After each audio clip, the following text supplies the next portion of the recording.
Why a 16-hour fast is the minimum for fat burning. 18-20 is even better. If you're eating all day, your body never gets the chance to burn its own fat stores, no matter how healthy the food is.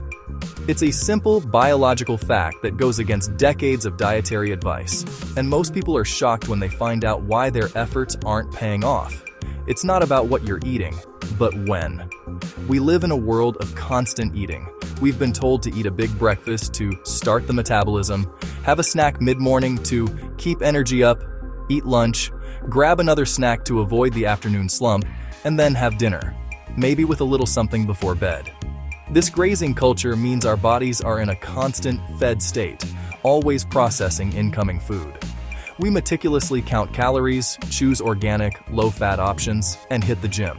We feel like we're doing everything right, following all the rules we've been taught. But for so many of us, the scale doesn't move. The reflection in the mirror stays the same. It's incredibly frustrating and can make you feel like you're failing. But here's the truth. It's not a willpower issue. It's not a moral failing.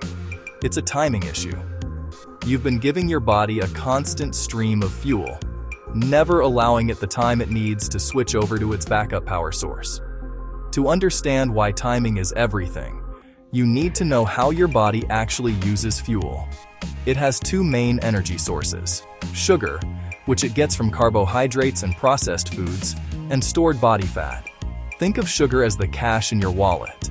It's easy to access, and it's the first thing your body will spend. Fat is like the money in your savings account. It's there for the long haul, but you need a specific reason to access it. The gatekeeper to that savings account is a hormone called insulin. When you eat, especially carbs or sugar, your blood sugar rises, and your pancreas releases insulin. Insulin's job is to move that sugar out of your blood and into your cells for immediate energy.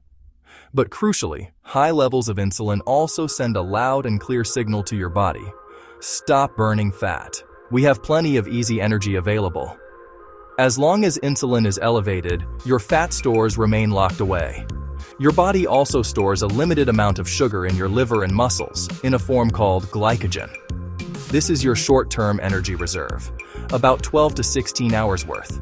Every time you eat, you top up these glycogen stores.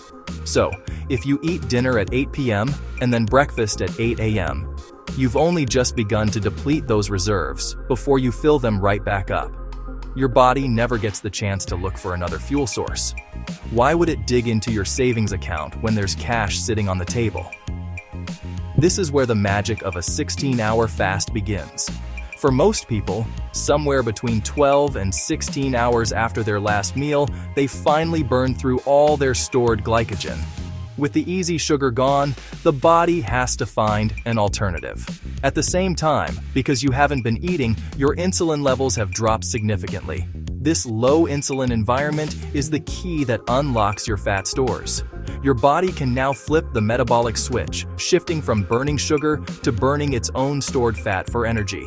This is why 16 hours is often considered the minimum effective dose for real, meaningful metabolic change and fat burning. This transition is the beginning of a state called ketosis, where your liver starts converting fat into energy molecules called ketones. You don't need to be in deep ketosis to get benefits. Just entering this fat-burning state is a huge win. Many people report feeling a new kind of energy at this stage: calm, stable, and without the jitters that can come from sugar. If 16 hours is the starting line, think of 18 hours as hitting your stride. By extending your fast by just 2 more hours, you give your body a much larger window of pure fat-burning time. At 18 hours, that metabolic fuel switch is more stable and efficient. Your body becomes more adept at using fat for fuel, and fat burning becomes more consistent and pronounced. A typical 18.6 schedule might mean you finish dinner by 7 p.m. and don't eat again until 1 p.m. the next day, giving you a generous eating window from 1 to 7 p.m. This is often the sweet spot where people notice significant changes. Cravings often quiet down because your blood sugar is stable, no longer on a roller coaster of spikes and crashes. The constant food noise, that nagging voice in your head thinking about the next meal or snack, starts to fade. You report steadier energy throughout the day. This isn't because you're using brute force or willpower to resist food, but because your body is finally running efficiently on its own clean, long-lasting fuel source. Pushing to a 20-hour fast, often called a 24 schedule, can deepen these benefits for some individuals. In this extended fasting window, your body can enter a more profound state of ketosis. This isn't necessary for everyone, and it's not inherently better. But for those who adapt well to it, it can bring remarkable mental clarity and focus. It further enhances appetite control, making it easier to manage calorie intake without feeling deprived. This state of metabolic flexibility, the ability to efficiently switch between fuel sources, becomes highly trained. But remember, the goal is sustainability, not extremism. It's crucial to understand that fasting isn't a competition, and longer isn't always better. Pushing your body too hard, especially when other areas of your life are out of balance, can backfire. If your stress levels are high, your sleep is poor, or your diet lacks essential nutrients, an aggressive fast can act as another stressor on your system, potentially raising cortisol and working against your goals. The goal isn't suffering or deprivation.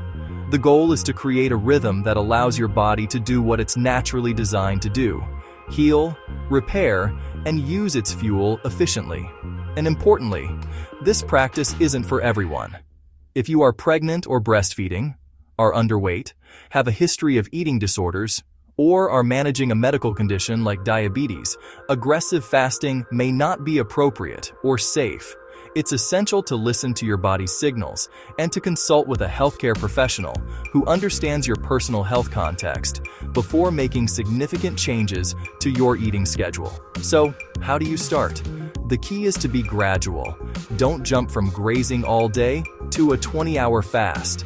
Start simply by consolidating your eating into a 12-hour window. For example, eat only between 8 a.m. and 8 p.m. Once that feels comfortable, shrink the window to 10 hours, then aim for the 16.8 schedule. Focus on hydration. Water, black coffee, or plain tea are your friends during the fast. When you break your fast, prioritize nutrient-dense foods, protein to keep you full, healthy fats, and lots of vegetables. A great first meal could be grilled chicken with avocado and a large salad. Let's quickly address some common questions. Does coffee with cream break a fast? Technically, yes. Anything with calories can cause an insulin response, so it's best to stick to black coffee or tea. Can you work out while fasted? Absolutely. Many people find they have great energy for fasted workouts, but listen to your body. Will you lose muscle? Not if you're eating enough protein in your eating window. And what about starvation mode? That's a myth. True starvation mode only happens after days of no food, not hours. Intermittent fasting actually boosts your metabolism.